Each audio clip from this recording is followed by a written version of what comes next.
Oh my god, it's all. Yo, how's it going guys? Welcome back to another voiceover. Been quite a while since I've done one of these, and I think I've forgotten how much you guys like them, because holy shit, 50k views! My channel's been having some insane growth recently, and if I keep going like this, then I'll be able to get YouTube rank in 8 months. But anyways, in this video I'll be going over 4 different bridging methods. Normal or noob bridging, ninja bridging, jitter bridging, and god bridging. Just remember as a reminder that this is my opinion on these bridging methods, so if you don't agree with them, let me know in the comment section. With that out the way, let's get into the video. Normal bridging, or noob bridging, is the most basic and probably the most used bridging method on this list. If you're trying to play the game competitively, then you should not use this bridging method. In order to normal bridge, you need to look at the edge of a block and either hold down S and D or A and S, as well as right clicking. There are specific places you can aim which will allow you to normal bridge faster. For example, aiming towards the top of the block is faster than aiming towards the bottom of the block. You can also increase your speed by timing clicks. This bridging method usually varies from 1.5 to 2 blocks per second, making it quite slow, which is the reason as to why not many competitive players use it. One advantage of normal bridging, however, is that it's very hard to fall off when bridging like this. Did I just have a voice crack? I hope I didn't. So if you're a final kill, holding down shift isn't a terrible idea. Obviously, as you only have to hold down, you don't have to have any specific mouse or amount of CPS to do it, so it's very easy to do. Okay, now let's move on to speed bridging. I think the main reason why people speed bridge is because it's very easy to do and you can do it a lot more faster than normal bridging. The only issue people are going to face with speed bridging is that they're going to mess up their timing. Speed bridging is just simply muscle memory, so it's very easy to master. In order to speed bridge, you will need to normal bridge but unshift in between your block placement. This allows you to travel at around 2.7 to 3.3 blocks per second. There are a lot of ways you can speed bridge faster, involving aim and timing your clicks. You can also press the shift button faster. Some people were able to speed bridge at nearly the same speed as god bridging. I have a video on how to speed bridge the right way, so I recommend checking out that video, but before you watch it, you should make sure that you know how to speed bridge, because I think the video won't make as much sense as it refers to quite complex methods of speed bridging. If you want to watch the video, I'll put it in the description and there'll also be an info card at the top. Yeah, I'm plugging my content. You don't need any specific mouse in order to speed bridge because it's based on timing, and you'll probably only need around 2 to 3 CPS. So in summary, speed bridging is a huge improvement from normal bridging, but it is slightly more risky, and I would definitely recommend doing this. Jitter bridging is a very underrated bridging method. I'm actually more consistent at jitter bridging than I am at speed bridging. I guess I'm just built different. Jitter bridging is when you jump and spam blocks below you while moving backwards or to the side of a block. Jitter bridging is mainly about aim and CPS as well as being a bit of timing. The reason why I think it's such a good bridging method is because it's basically a safer method of god bridging, since you don't need to shift once while jitter bridging and are still able to go faster than most speed bridges as well. This makes jitter bridging specifically helpful for doing tasks in urgent situations, and helps your gameplay become faster. You can time jitter bridging, but I think it's much easier just to spam click. You need about 9 CPS to jitter bridge consistently, but if you're able to get more than that, then it will definitely help a lot. Despite its name, you don't have to jitter click in order to jitter bridge. I usually butterfly click for this method. If you want to increase your game pace, this method is definitely worth learning. And then finally we have god bridging. God bridging is quite a controversial bridging method.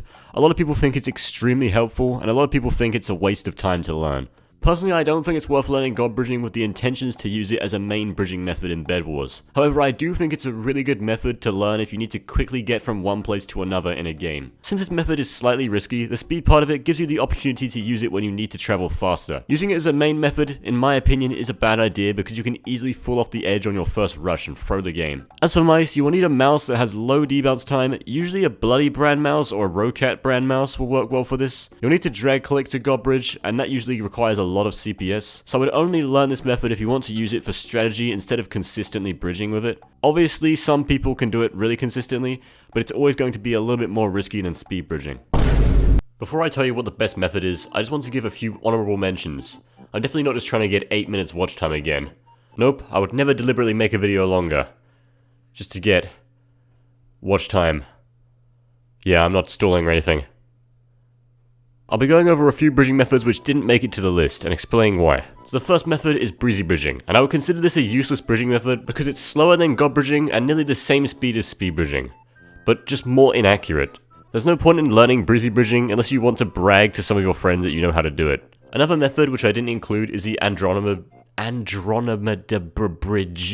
Andromeda. I'm so good at pronouncing things.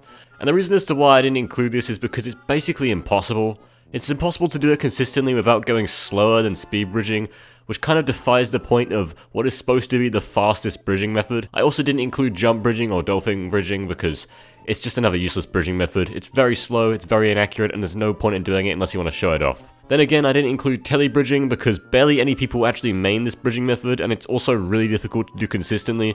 So, you know, if you want to learn to do tele bridging, learn to show it off. I didn't include moonwalk because it's very similar to god bridging. If you want to learn moonwalk instead of god bridging, then go ahead. I don't think moonwalk is entirely useless. But yeah, guys, that's the honorable mentions. Let's get into what the best bridging method is. Alright, so we've covered every bridging method on this list, but to answer the title of the video, which is the best? I know a lot of people will just jump to conclusion and say that god bridging is the best because of speed, but bear in mind that I'm taking into account every factor of these bridging methods, including their consistency as well as pace. To start off, normal bridging has a very high accuracy, but a very low speed, and because of all this, I'm gonna have to put it at last place. Although you can use it when you're a final kill, any experienced players will still speed bridge after losing their bed in the game. This is one of the bridging methods that I personally just don't use at all, which is why I think it's so insignificant. The only time anyone really uses this method is when they're new to the game. And that takes me to the second to last best bridging method. As you can see on the scale, I put normal bridging all the way to one side, so you can probably guess what's all the way on the other side.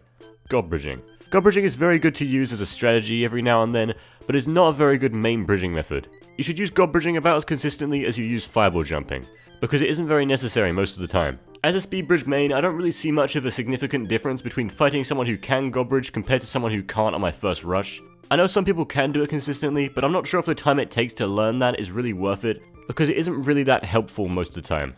I guess it's still a pretty cool trick to show your friends though. So now we have the second best bridging method, which in my opinion is jitter bridging. Jitter bridging is a little bit slower than god bridging, but also a little faster than speed bridging, which is a huge advantage because jitter bridging is easier to do consistently. Like I said, you should use this method for strategy instead of a main bridging method.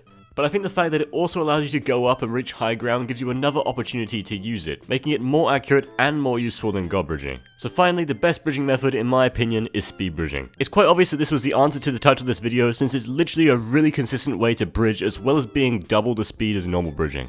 I speed bridge every single Bedwars game I play, and it makes a huge difference from just holding down shift. If you want a fast bridging method, which will barely ever fall off, then you should definitely try speed bridging. Anyway guys, thank you for watching this video. If you made it to the end, please remember to like and subscribe. If you disagree with anything, leave a comment. I'll try to respond to as many people as I can. I hope you enjoyed, and I'll see you in the next video. Bye.